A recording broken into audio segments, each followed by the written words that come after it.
ഖാല അസ്ലംതു ലിറബ്ബിൽ ആലമീൻ. അതാണ് പ്രത്യേകത. അള്ളാഹു പറഞ്ഞു, ഇബ്രാഹിമേ, നീ അനുസരിക്കുക, നീ കീഴ്പ്പെടുക. ഒന്നും ആലോചിക്കാതെ പെട്ടെന്ന് തന്നെ പറഞ്ഞു, അസ്ലംതു ലിറബ്ബിൽ ആലമീൻ, ലോകരക്ഷിതാവിന് ഞാനിതാ കീഴ്പ്പെട്ടിരിക്കുന്നു. അപ്പോ ഹസ്ബി അല്ലാഹ്, എനിക്ക് അല്ലാഹു മതി എന്നതാണ് ഇബ്രാഹിം അലൈഹി സ്വലാമിന്റെ എപ്പോഴുമുള്ള മുദ്രാവാക്യം. അല്ലാഹു മതി എനിക്ക്, ഭരമേൽപ്പിക്കാൻ അവനാണ് ഉത്തമൻ. കാരണം നമ്മൾ ഒന്നും അല്ലാതിരുന്ന കാലത്ത് നമുക്ക് അല്ലാഹ് ഉണ്ടായിട്ടുള്ളൂ. ഹൽ അതാ അലൽ ഇൻസാനി ഹീനും മിനദ്ദഹ്രി ലം യകുൻ ശൈഅൻ മദ്കൂറ. നിങ്ങൾ പറയപ്പെടാവുന്ന ഒരു വസ്തുവുമായിരുന്നിട്ടില്ലാത്ത ഒരു കാലം നിങ്ങൾക്ക് കഴിഞ്ഞു പോയിട്ടില്ലേ മനുഷ്യരെ? അന്ന് നമ്മുടെ സഹപ്രവർത്തകരില്ല, നമ്മുടെ കമ്പനിയില്ല, പാർട്ടിയില്ല, നേതാക്കന്മാരില്ല, ഉമ്മയും ബാപ്പയില്ല, ആരുമില്ല. അന്ന് അല്ലാഹ് മാത്രമാണ് നമുക്കുള്ളത്. ആ ഒന്നുമല്ലാത്ത ഒരു അവസ്ഥയിൽ നിന്ന് ഇന്നാ ഖലഖനൽ ഇൻസാന മിൻ നുത്ഫത്തിൻ അംശാജ്, മിശ്രിതമായ ഒരു തുള്ളി വെള്ളത്തിൽ നിന്ന് നിങ്ങളെ സൃഷ്ടിച്ചു. ആ സമയത്ത് നിങ്ങളങ്ങ് നശിപ്പിക്കപ്പെട്ടാൽ, ഇന്നിപ്പോ നിങ്ങൾ മരിച്ചുപോയാൽ ഇന്നടുത്തുള്ള ഇന്ന ആളുടെ വാപ്പ മരിച്ചു, ഇന്നാളുടെ മോൻ മരിച്ചു, ഭർത്താവ് മരിച്ചു, ഭാര്യ മരിച്ചു എന്നൊക്കെ പറഞ്ഞിട്ട് ദുഃഖിക്കാനും മയ്യത്ത് നിസ്കരിക്കാനും ഒക്കെ ആളുകളുണ്ട്. പക്ഷെ ആ കാലത്ത് നിങ്ങൾ നശിപ്പിക്കപ്പെട്ടാൽ, പ്രത്യേകിച്ച് ഇന്ന ആളില്ലാതായി എന്ന് പോലും പറയാൻ കഴിയില്ലായിരുന്നു. അങ്ങനെ ഒന്നും പറയാനാവാത്ത ഒരു കാലത്ത് അങ്ങ് അവസാനിച്ചു പോകുമായിരുന്നു. പക്ഷേ അവിടെ അള്ളാഹു നിങ്ങളെ സംരക്ഷിച്ചു. അങ്ങനെ ഒന്നുമല്ലാതായി പോകുമായിരുന്നിടത്ത് വെച്ച് അള്ളാഹു നിങ്ങളെ സംരക്ഷിച്ചെങ്കിൽ ഇന്നും നിങ്ങളെ സംരക്ഷിക്കാൻ അള്ളാഹു മതി. ഇതാണ് ഇസ്ലാം പഠിപ്പിക്കുന്ന പാഠം. അത് സത്യമാണെന്ന് ഉൾക്കൊണ്ട് ബോധ്യപ്പെട്ട് ഹസ്ബി അല്ലാഹ്, എനിക്ക് അള്ളാഹു മതി, ഹസ്ബുനല്ലാഹ്, ഞങ്ങൾക്ക് അള്ളാഹു മതി എന്ന് പറയാനും പ്രഖ്യാപിക്കാനും നമുക്ക് സാധിക്കുക എന്നതാണ് പരമപ്രധാനമായ കാര്യം. അപ്പൊ ഇബ്രാഹിം നബി എങ്ങനെ ഖലീലാകുന്നു എന്ന് ചോദിച്ചാൽ, ഇബ്രാഹിം അലൈഹിസ്സലാം ഖലീലാവാനുള്ള കാരണം അല്ലാഹ് മദീനെ തീരുമാനിച്ചതാണ്. ഹാജർ റളിയല്ലാഹു അൻഹയുടെ കഥ എന്താണ്? എന്തുകൊണ്ടാണ് പ്രസിദ്ധയായത്? സൗന്ദര്യം കൊണ്ടല്ല, തറവാടിത്തം കൊണ്ടല്ല. ഹാജർ റളിയല്ലാഹു അൻഹ പ്രസിദ്ധയാകുന്നത് അവർ ഓടിയിടത്തുകൂടെ നമ്മൾ ഇന്ന് ഓടുന്നത്, ലോകത്തുള്ള എല്ലാവരും അവരുടെ ഹജ്ജ് ശരിയാവണമെങ്കിൽ ഹാജർ നടന്നിടത്തുകൂടെ നടക്കണം എന്ന് വന്നത് എന്തുകൊണ്ടാണെന്ന് ചോദിച്ചാൽ, ഇബ്രാഹിം അലൈഹിസ്സലാം ഈ ആരുമില്ലാത്തടത്ത് കൊണ്ടാക്കി പോകുമ്പോൾ ചോദിച്ചു, നിങ്ങൾ എങ്ങോട്ടാ പോണത്? മറുപടി ഒന്നുമില്ല. പിന്നെയും ചോദിച്ചപ്പോഴും മറുപടി ഒന്നുമില്ല. പിന്നെയും ചോദിച്ചപ്പോ മറുപടി ഒന്നുമില്ല. മറുപടി എന്ത് പറയാനാണ്? അപ്പൊ ചോദിക്കുകയാണ്, അല്ലാഹു അമറക ബിഹാദ, ഇത് അല്ലാഹ് കൽപ്പിച്ചിട്ടാണോ? ഞങ്ങളിവിടെ ആക്കി പോണത് അല്ലാഹ് കൽപ്പിച്ചിട്ടാണോ? അതെ. എന്നാൽ ഞങ്ങൾക്ക് അല്ലാഹു മതി. ഇതാണ് ഹാജർ റളിയല്ലാഹു അൻഹയുടെ ക്വാളിറ്റി. അല്ലാഹു ആണ് കൽപ്പിച്ചതെങ്കിൽ പിന്നെ സംശയമൊന്നുമില്ല, അല്ലാഹ് മതി. പിന്നെ ആ കുടുംബത്തിലുള്ളത് ഇസ്മായിൽ അലൈഹിസ്സലാമാണ്. മക്കയിൽ നിന്ന് ചിന്തിക്കുമ്പോൾ ഇസ്മായിൽ നബിനെ അറുക്കാനുള്ള കൽപ്പന കിട്ടിയിട്ട് ഇബ്രാഹിം നബി വന്നിട്ട് മോനോട് പറഞ്ഞു, അല്ലാഹ് ഇങ്ങനെ പറഞ്ഞിട്ടുണ്ട് കേട്ടോ. അപ്പൊ ഇസ്മായിൽ നബി പറഞ്ഞു, ഇഫ്അൽ മാ തുഅ്മർ സതജിദൂനി ഇൻഷാ അല്ലാഹു മിനസ് സ്വാബിരീൻ. അല്ലാഹ് കൽപ്പിച്ച പോലെ നിങ്ങൾ ചെയ്തോളൂ വാപ്പ, സുബ്റുള്ളവരിൽ എന്നെ നിങ്ങൾക്ക് കാണാം. അപ്പൊ സ്വന്തം ജീവനാണ് പോകുന്നത് എന്ന് അറിഞ്ഞപ്പോഴും, സ്വന്തം മുടിയാണ് പോണത് എന്നല്ല അറിഞ്ഞത്, സ്വന്തം ജീവനാണ് പോണത് എന്ന് അറിഞ്ഞപ്പോഴും ഇസ്മായിൽ നബി പറഞ്ഞത് എന്താണ്? അല്ലാഹ് പറഞ്ഞ പോലെ ചെയ്തോളൂ. നമ്മളെവിടെയാണ് ഓലെവിടാന്ന് മനസ്സിലാക്കാൻ വേണ്ടിയാണ് ഞാൻ ഇത് പറയുന്നത്. നമ്മുടെ ത്യാഗം എന്താണ്, നമ്മുടെ അനുഷ്ഠാനം എന്താണ്, നമ്മുടെ കർമ്മം എന്താണെന്ന് മനസ്സിലാക്കാൻ വേണ്ടിയിട്ടാണ്. നമ്മളൊക്കെ കുറച്ച് പൈസ ഉണ്ടായപ്പോ അതവിടെ കൊണ്ടുപോയി അടച്ചപ്പോ നമ്മൾ ആജിയായി. നാട്ടുകാരെ കണ്ണില് നമ്മൾ ആജിമാരായി.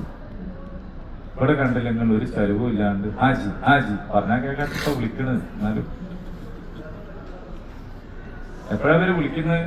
നേരെ നടക്കാൻ പറഞ്ഞിട്ട് നടക്കാത്തപ്പോ, ഇങ്ങോട്ട് നിൽക്കാൻ പറഞ്ഞിട്ട് ഇങ്ങോട്ട് നിൽക്കാത്തപ്പോ അപ്പോഴാ വിളിക്കണേ ഹാജ് ഹാജ്. എന്നാലും ഹാജി എന്നാണല്ലോ വിളിക്കണേ, വേറൊന്നും വിളിക്കണില്ലല്ലോ. ഹാജ ഹാജ എന്ന് വിളിക്കും. നമ്മുടെ നാട്ടിൽ അജുമ്മ എന്ന് പറയും. അത് നമ്മുടെ മലയാളത്തിൽ പറയണാണ് ഹാജ ഹാജി. അപ്പൊ നമ്മുടെ കയ്യിൽ പൈസ ഉണ്ടായപ്പോ നമ്മൾ ഹാജിയായി ഹാജയായി. പൈസ വെറുതെ ഉണ്ടായതല്ല, നമ്മൾ അധ്വാനിച്ചതാണ്, നമ്മൾ സംഘടിപ്പിച്ചതാണ്. ഇത് ശരി തന്നെ. പക്ഷെ നമ്മൾ എന്താണ് അള്ളാഹുവിന്റെ മുമ്പിൽ സമർപ്പിച്ചത്?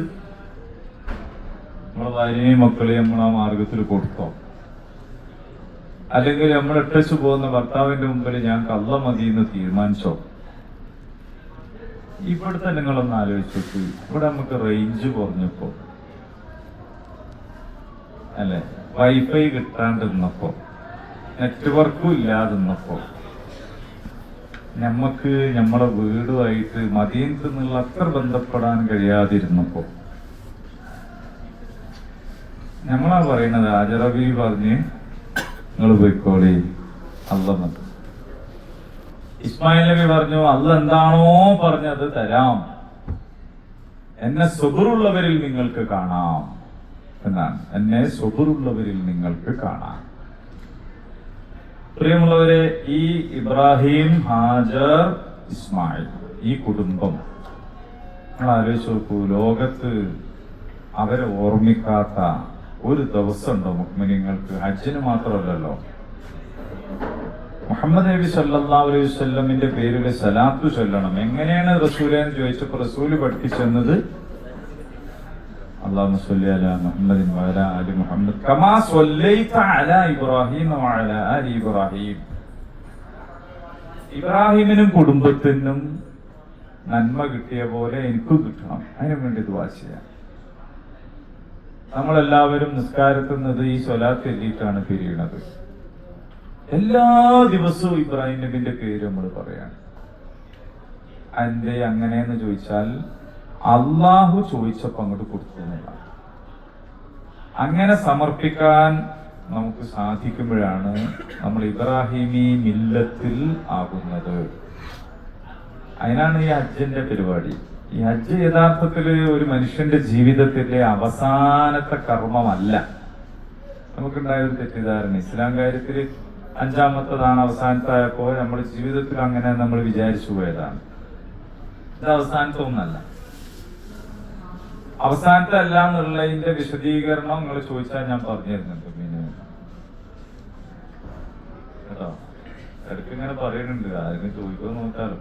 മദീനത്തിൽ എന്തോന്ന് പറഞ്ഞു, നിങ്ങൾ ചോദിച്ചാൽ പറഞ്ഞിരുന്നു. എന്താന്ന് വെച്ചാല് ദാഹിക്കുന്നവൻ കിണർ തെരഞ്ഞു പോണമെന്നാണ്. രാവിലെ തന്നെ കിണർ എണീറ്റിട്ട് ആർക്കെങ്കിലും ദാഹിക്കുന്നുണ്ടോ എന്ന് വെച്ചിട്ട് പോവാണെങ്കിൽ പിന്നെ കിണറും ആവില്ല, വെള്ളവും ആവില്ല. അപ്പൊ ദാഹിക്കണവനുണ്ടായി കൊടുത്താൽ മതിയല്ലോ എന്ന് വെച്ചിട്ടാണ് അങ്ങനെ ചെല്ലു ബാക്കി വെക്കുന്നത്. അതിനിപ്പോ അറപ്പേന്നും തോൽക്കും എല്ലാം കൂടി മറന്നുപോയതാണെങ്കിൽ പിന്നെ കുഴപ്പമില്ല, അങ്ങനെയും പോട്ടെ. അപ്പൊ എന്താണ് ഈ സംഭവം എന്നുള്ളത് നിങ്ങൾ ചോദിച്ചാൽ പറഞ്ഞിരുന്നുണ്ട് ഇൻഷാ അല്ലാഹ്. അപ്പൊ ഇബ്രാഹിം അലൈഹിസ്സലാം അങ്ങനെയാണ് നമ്മുടെ ജീവിതത്തിന്റെ ഓരോ ദിവസവും എന്ന് നമുക്ക് മനസ്സിലാക്കാൻ കഴിയും. അപ്പൊ ഈ ഹജ്ജ് എന്ന് പറയുന്നത് നമ്മളെങ്ങനെ കൊണ്ട് നടന്നു പലതും ചെയ്യിക്കുകയാണ്, ചോദ്യമല്ല. നമ്മളോട് പറഞ്ഞു നിങ്ങൾ ഒരു പ്രത്യേക സ്ഥലത്ത് വെച്ച് കുപ്പായം മാറ്റണം എന്ന് പറഞ്ഞു. നമ്മൾ കുപ്പായം മാറ്റി. നിങ്ങൾ ആലോചിച്ചു, നമ്മൾ പോരന്റെ മുറ്റത്തേക്ക് പോവാ കുപ്പായുടെ. അങ്ങനത്തത് ഇന്റർനാഷണൽ എയർപോർട്ടിലൂടെ ഷെഡിൽ നിൽക്കാണ്ട് ഇങ്ങനെ വരിക കുറെ മനുഷ്യന്മാർ. വനിയനും ഇല്ല, പെട്ടിയും ഇല്ല, ഒരു തുണി ഉത്തിനും ഒന്ന് പുറത്ത്. നമ്മളെ നാട്ടിലങ്ങാടിയിലേക്ക് വരെ നമ്മൾ അങ്ങനെ ഇറങ്ങൂല, അവർ തോക്കും എടുത്തിട്ട് ഇറങ്ങും. അങ്ങനത്തത് വലിയ പോലീസാക്കപ്പെട്ട സ്ഥലത്തൂടെയൊക്കെ നമ്മളിങ്ങനെ വരികയാണ്. എന്താ കാരണം? അള്ള പറഞ്ഞാണ് നിങ്ങളുടെ കാർഡ് അയച്ചിട്ട് നിങ്ങൾ ഇങ്ങോട്ട് ഇങ്ങനെ വന്നാൽ മതി. അങ്ങനെ നമ്മൾ വരികയാണ് മീഖാത്തുനിന്ന് വരികയാണ്. ഇന്നലെ ഞങ്ങൾ ജുമാ സ്കരിച്ചത് അൽഹംദുലില്ലാ മത്താഫ് എന്നാണ്. നമ്മൾ ഉദ്ദേശിച്ചത് മേലേക്ക് കയറാനായിരുന്നു. പക്ഷെ നമ്മൾ ഉദ്ദേശിച്ചത് തന്നെ അല്ലല്ലോ ഇപ്പൊ നടക്കുക. ഇപ്പൊ ക്ലാസ് ഇവിടുന്ന് നടത്താനല്ല നമ്മൾ ഉദ്ദേശിച്ചത്. നമ്മൾ ഉദ്ദേശിച്ചത് തന്നെ അല്ല നടക്കുക. അപ്പൊ മത്താഫിലേക്ക് നമ്മൾ അങ്ങനെ തെളിച്ചു കൊണ്ടുപോയതാണ്. അവിടെ എത്തി നോക്കുമ്പോ സത്യത്തിൽ മത്താഫിൽ ഇരിക്കുക എന്ന് പറയുന്നത് വലിയൊരു സംഗതിയാണ്. ജുമാന്റെ നേരത്ത് ഖത്തീബ് നമ്മൾ തൊട്ട് വരുത്ത മത്താഫ്. അപ്പൊ 10:48 മുതൽ നിസ്കരിച്ച് കഴിയുന്നവരെ മത്താഫിൽ ഇരിക്കുകയാണ് നമ്മള്. മേലെന്താ ഉള്ളത്? മേലെ സൂര്യനാണുള്ളത്. തണലൊന്നുമില്ല. തലയിലിടാൻ പറ്റുമോ? പറ്റൂല. ആ അവിടെ ഇരുന്നു. ഒന്നും സംഭവിക്കൊന്നുമില്ല കേട്ടോ. ഒന്നും സംഭവിക്കൊന്നുമില്ല. ആ അവിടെ അങ്ങനെ ഇരുന്നു. വെറുതെ ഇരിക്കൂല നമ്മള്. പിന്നെ നമ്മളോട് അള്ളാഹ് പറഞ്ഞു, നിങ്ങളൊരു കാര്യം ചെയ്യും, ആ കാണുന്ന കഅബ ഉണ്ടല്ലോ അതിന്റെ ചുറ്റും ഒരു 7 വട്ടം നടന്നോ. അപ്പൊ 7 വട്ടം നമ്മൾ നടന്നു. ഇടത്തോട്ട് നടക്കണം കേട്ടോ. ഇടത്ത് ഭാഗത്തായിരിക്കണം കഅബ. ഇപ്പുറത്ത് ഒഴിവുണ്ട് ആയതുകൊണ്ട് ഇതിലിങ്ങോട്ട് ഇരിഞ്ഞു നടക്കാനൊന്നും പറ്റൂല. അപ്പൊ ഇടത്ത് ഭാഗത്ത് കഅബ വരുന്ന രീതിയിൽ ഇങ്ങനെ നടന്നു. അങ്ങനെ നടന്ന് കഴിഞ്ഞപ്പോ നമ്മളോട് പറഞ്ഞു, ഇനി അവിടെ അതാ മഖാം ഇബ്രാഹിമിന്റെ പിറകിൽ നിസ്കരിച്ചോളിയാണ്. 12 റക്അത്ത് നിസ്കരിച്ചു. ഇനി കുറച്ച് വെള്ളം കുടിച്ചോളിയാ. ഇനി കുറച്ച് സംസം വെള്ളം കുടിച്ചു. ഇനി ആ കാണുന്ന സഫന്റെ മറുവന്റെ ഇടയിൽ 7 വട്ടം നടന്നുകൂടിയാ. ഇപ്പൊ നേരത്തെ വട്ടത്തിലാണ്, ഇപ്പൊ നീളത്തിലാണ്. നടക്കാൻ നടക്കുന്ന. അപ്പൊ എന്റെ കൽബിൽ അതുണ്ട്, എനിക്ക് വിശ്വാസമുണ്ട് എന്ന് പറഞ്ഞാൽ മാത്രം പോരാ. നിങ്ങളെ തടി കൊണ്ടും ചിലത് ചെയ്യണം എന്നാണ്. നമ്മൾ നടന്നു. നമ്മുടെ വീട് വിട്ടിട്ടാണ് നമ്മൾ ഇവിടെ വരുന്നത്. അള്ളാന്റെ വീട്ടിന്റെ അടുത്തേക്കാണ് വന്നത്. ഇനി അള്ളാഹ് നമ്മളോട് പറയാണ്, ഹജ്ജ് ചെയ്യണം നിങ്ങൾക്ക്, ഞങ്ങൾ ഈ വീടും വിട്ട് പുറത്തേക്ക് പോയിക്കോ. അള്ളാന്റെ വീടാണിത്. അള്ളാന്റെ വീട് വിട്ടിട്ട് ഹറം പരിധിന്റെ പുറത്താണ് അറഫ.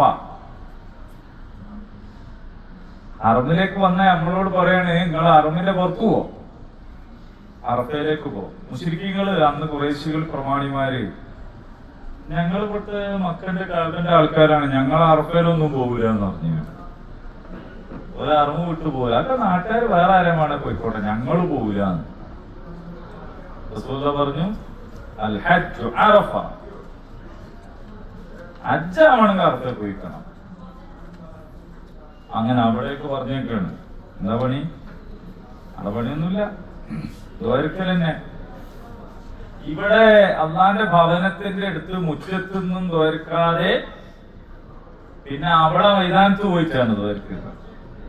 ദുൽഹജ്ജ് 9 ഇവിടുന്ന് ദ്വാരന്നിട്ടല്ല കാര്യം, അവിടെ പോയിട്ട് പോയത്. നമ്മളെന്തുവായിരുന്നു? മുസ്തലിഫയില് രാപ്പാർത്തു, രാവിലെ വന്ന് എറിഞ്ഞു. അതും കഴിഞ്ഞിട്ട് വീണ്ടും വായി ഇങ്ങോട്ട് തന്നെ എന്നാണ്. ഇനി ഒന്നും കൂടി ചുറ്റണം. ഇങ്ങനെ നിൽക്കാനും കിടന്നുറങ്ങാനും എറിയാനും ചുറ്റാനും നീളത്തിൽ നടക്കാനും മുടി മുട്ടയടിക്കാനും ഒക്കെ എങ്ങനെ പറയാണ്. അതാന്റെ റസൂല് ദ്വാരുന്നു, മുടി പഠിച്ച ആൾക്കാർക്ക് അള്ളാഹുവിന്റെ അനുഗ്രഹം ഉണ്ടാവട്ടെ. അപ്പൊ ബേക്കിൽ വെഞ്ചുന്ന ഒരാള് വെച്ച് ആ മുടി വെട്ടിയൊരുക്കോന്ന്. അവർ റസൂല് പറഞ്ഞു, മുടി പഠിച്ചവർക്ക് അള്ളാഹിന്റെ അനുഗ്രഹം ഉണ്ടാവട്ടെ. അപ്പോൾ മറ്റാൾ ചോദിച്ചു, മുടി വെട്ടിയൊരുക്കോന്ന്. അപ്പോഴും റസൂല് പറഞ്ഞു, മുടി പഠിച്ചവർക്ക് അള്ളാഹിന്റെ അനുഗ്രഹം ഉണ്ടാവട്ടെ. അപ്പോൾ മറ്റേയാൾ ചോദിച്ചു, മുടി വെട്ടിയൊലിക്കോന്ന്. ആ മുടി വെട്ടിയോൽക്കും അനുഗ്രഹം ഉണ്ടാവട്ടെ എന്ന് പറഞ്ഞു. മനസ്സിലായോ? അപ്പൊ ഹജ്ജ് തൊട്ടടുത്ത ദിവസം ആയതുകൊണ്ട് ഉംറന്റെ ശേഷം മുടി വെട്ടുന്നതിന് വിരോധമൊന്നുമില്ല. അതിനും വേണ്ടി വെച്ചതാണെങ്കിൽ, ഒരേ കൊണ്ടാവാൻ വേണ്ടിയാ വെച്ചതെങ്കിൽ കൊടുത്ത പൈസ മുഴുവൻ മുതലായില്ല എന്ന് മനസ്സിലായിക്കൊള്ളണം. കാരണം എന്താണെന്നറിയോ? നമ്മളോട് ആകെ ചോദിച്ചത് ഈ 4 രോമാണ്. ഇസ്മായിൽ നബിനെ പറ്റി ഇബ്രാഹിം നബിനോട് പറഞ്ഞത് മോനെ തന്നെ വന്നിരിക്കുന്ന. അതിന് തയ്യാറായി ഇബ്രാഹിം നബിനെ ഇസ്മായിൽ നബിനെ ഓർമ്മിക്കാൻ വന്നിട്ട് 4 രോമൻ ചോദിച്ചിട്ട് നമ്മൾ എന്താണ് അതിപ്പോ പോയാൽ ശരിയാവോന്നാണെങ്കിൽ ബാക്കി നിങ്ങൾ ആലോചിച്ചാൽ മതി. കർമ്മശാസ്ത്രപരമായിട്ട് അതിന് പറ്റൂല എന്നുള്ളതിന്റെ അപ്പുറം നമ്മുടെ സമർപ്പണം എത്രത്തോളം ഉണ്ട്. നമ്മുടെ ജീവിതം നമ്മൾ ആരെ കാണിക്കാൻ വേണ്ടിയിട്ടാണ് ജീവിക്കുന്നത്. ഞാന് എന്റെ റൂമിലുള്ള ആരോടോ പറഞ്ഞു, 25 കൊല്ലമായിട്ട് മുടിവെട്ടാത്തൊരു മനുഷ്യനുണ്ടായിരുന്നു വയനാട്ടിൽ. 25 കൊല്ലമായിട്ട് മുടിവെട്ടാത്തൊരു മനുഷ്യൻ ഉംറക്ക് വന്നു. 25 കൊല്ലമായിട്ട് മുടിവെട്ടായിട്ട് മൂപ്പര് മുടി പെണ്ണുങ്ങളെ മുടി പോലെ നീണ്ടതല്ല, ഇങ്ങനെ വന്നതാണ് മുടി. ഒരു പൊന്തക്കാട് പോലുള്ളൊരു മുടിയായിരുന്നു. നമ്മള് സായിബാബനൊക്കെ കണ്ടിട്ടില്ല അങ്ങനെ. ഈ മനുഷ്യൻ വരുമ്പം തന്നെ ഇങ്ങനെ ഒരു സംഭവമായിട്ട് അറിയില്ല. അങ്ങനെ ഉംറ ശരിയാവണമെങ്കിൽ എല്ലാ ഭാഗത്തുനിന്നും കുറേശ്ശെ വെട്ടിയിട്ട് ഇങ്ങനെ ചെടിയൊക്കെ വെട്ടി വയല് വെട്ടിയാൽ മൂപ്പർക്ക് പോവാ. നമ്മളെ പുഷ്ടി ചെടിനുമായിരുന്നു മൂപ്പര് തല. മൂപ്പര് പറഞ്ഞു, ഞാൻ ഇങ്ങനെ ഇത്രയും 4 നൂറ്റാണ്ടായി കൊണ്ടെടുക്കണ ഈ മുടിയല്ല, എനിക്ക് അല്ല വലുതെന്ന് തെളിയിക്കണം. അത് പഠിച്ചു കഴിഞ്ഞിട്ട് പെണ്ണുങ്ങൾ തെരഞ്ഞെടുക്കുക മൂപ്പരവിടെ പോയി. കാരണം ഇത് കണ്ടാത്തിരിക്കും 10-25 കൊല്ലമായിട്ട് കൊണ്ടെടുക്കുന്ന ഒരു പൊന്തക്കാടാണ്. അതങ്ങനെ തന്നെ എന്ത് ചെയ്യാണ്, വടിച്ചിട്ട് തല മാത്രമായി വെക്കുമ്പോ ആളെ തന്നെ കാണുന്നില്ല. പക്ഷെ മൂപ്പര് തീരുമാനം എന്താന്ന് വെച്ചാല്, എനിക്ക് ഈ 4 രോമല്ല വലുത്, അള്ളാന്റെ ഇഷ്ടമാണ് വലുത് എന്ന് അങ്ങോട്ട് തോന്നിയപ്പോ അതായിട്ട് പഠിച്ചു. അതിന് 10 രൂപയൊന്നും കൊടുത്താൽ പോരാ പഠിക്കാൻ. ശരിക്കും നല്ല പണിയാണ്. നമ്മൾ എവിടെ നിൽക്കണെന്നുള്ളതിനെ കുറിച്ച് ചെറിയൊരു സൂചന അതിന്റെ ഇടയിൽ കൂടി തന്നാണ്.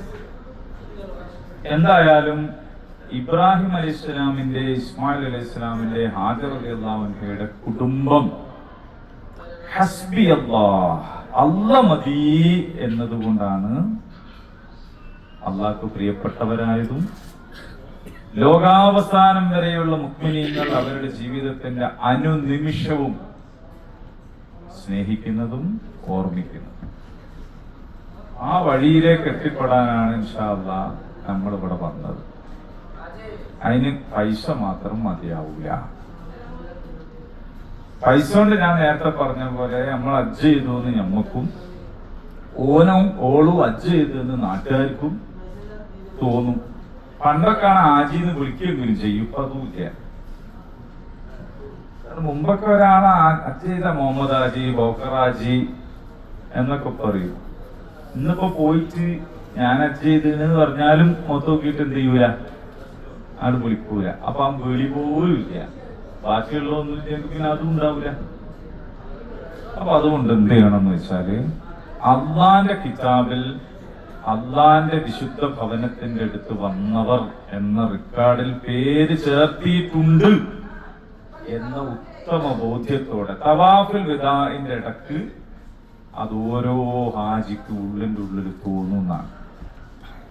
ഇതൊരു ചലഞ്ചാണ്.